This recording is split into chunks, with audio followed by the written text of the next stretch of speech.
know you wanted to touch on this, and I did too, on John Chaney's passing, the former Temple head coach that is probably most famous, which is sad, for his run-in with John Calipari in a postgame in which he threatened to kill Cal.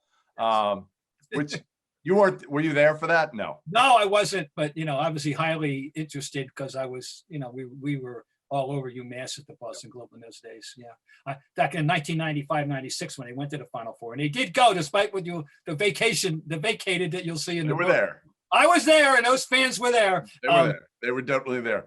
So John Chaney. Yeah. John Chaney.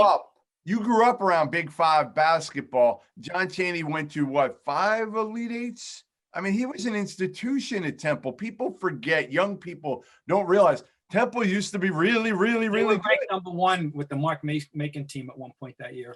They didn't go fulfill their destiny, but the whole Big Five, the whole world's changed. We're going to get to that in general. I go back even farther than that, though, with John Chaney. I remember him as a player in the Eastern League. Really?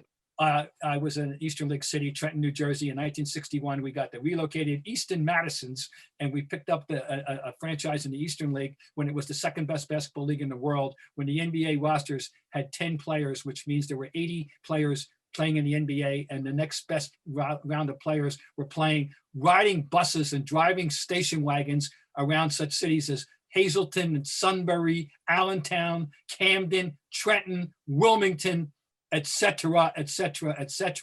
And John Chaney, who happened to be an African-American, a very good player at Bethune-Cookman, who was not recruited by the big schools because he was black, and was good enough to be in the NBA. But there was a unspoken quota system, and he didn't qualify to crack at a point when there were, barely 15 or 20 black players in the league in the early 60s and mid 60s. He was a really damn good basketball player. Okay. Yes. And then he goes to Chaney State, which is funny because Chaney was spelled with an E and his name is spelled with an A, but it might as well have been Chaney with an A because of what he did for them, including winning a national championship, a D2 title. But I remember him at the first time I encountered him as a press conference when he was with the Temple team, which happened on several years during his tenure, but talking about life, as the D2 coach at a school without much money.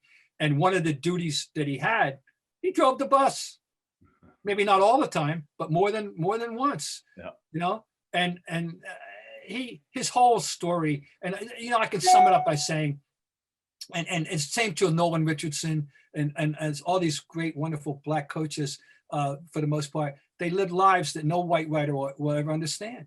Will never understand what they went through and what life was like growing up and the obstacles they faced to get where they were. I mean, John Chaney, he put his imprint on Temple basketball and national basketball. Those teams stood for something. We all knew it was turnovers. No, turnovers were the deadliest sin in John Chaney's mind. And they played a wonderful scrambled zone defense. They were no one wanted to see Temple on their schedule. Right. You were really good. You're in for a tooth pull evening if you're going to play Temple. That's when the Big Five was right. I mean, you had Villanova was good, Temple was good, St. Joe's was good. LaSalle was great with the L train, right? Yeah, with Lionel Simmons, a 3,000-point scorer. Right. That's right. And and Penn on and off, but Penn, Penn went the last Diamond 8 team to go to a Final Four was Penn, in 79. But even right up, anyway. Tony Price, right? Tony Price. Yeah. And Bobby Willis. And Ron, and then Phil Hankinson and oh God, yes, absolutely. And Corky Calhoun.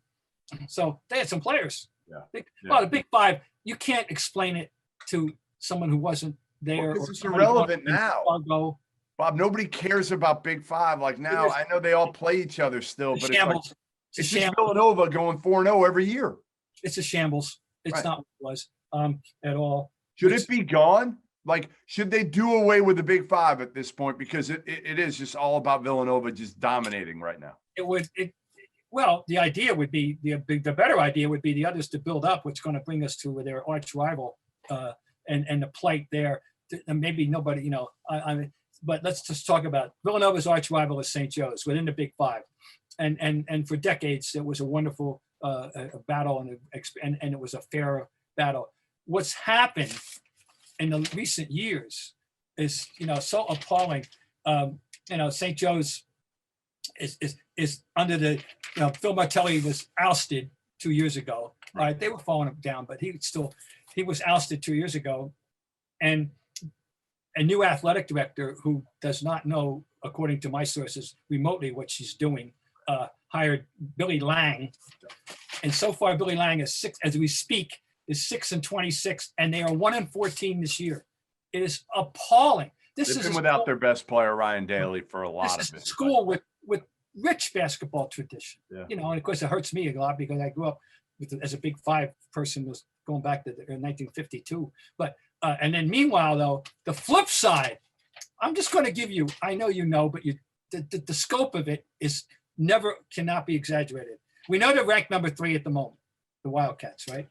Here's their last 8 years. You ready? Go ahead.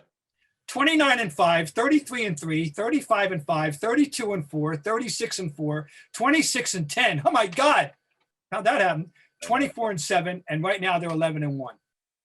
They got what Jay Wright has done is they got 2 national championships, along the way there to go along with the one they won in '85, and but the point is, those 2 schools were equal for decades, equal, and and St. Joe's had the upper hand often, and wow, I mean, I can't imagine being a good St. Joe's. And the other thing I said, St. Joe's fans, and I'm going to get on the soapbox here, they were special. There was never, in my experience, which is dating back to 1952, in my experience of being a college basketball lover, and as you know, having attended games in 201 separate venues for college basketball. I do know that. As you do know that, the greatest fans ever were at St. Joe's. Wow. Joe Sullivan's going to love this episode, by the way. They made more noise with 100 people than most teams could make with 10,000.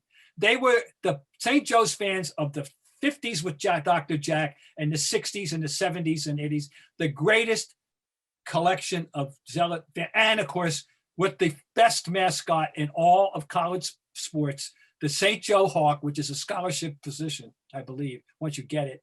And he waves those arms futilely now from the time they take the floor to the end of the game. But it is the coolest thing. God loves St. Joseph's, a school, little school up on the hill, and they deserve better than what they got right now. All right.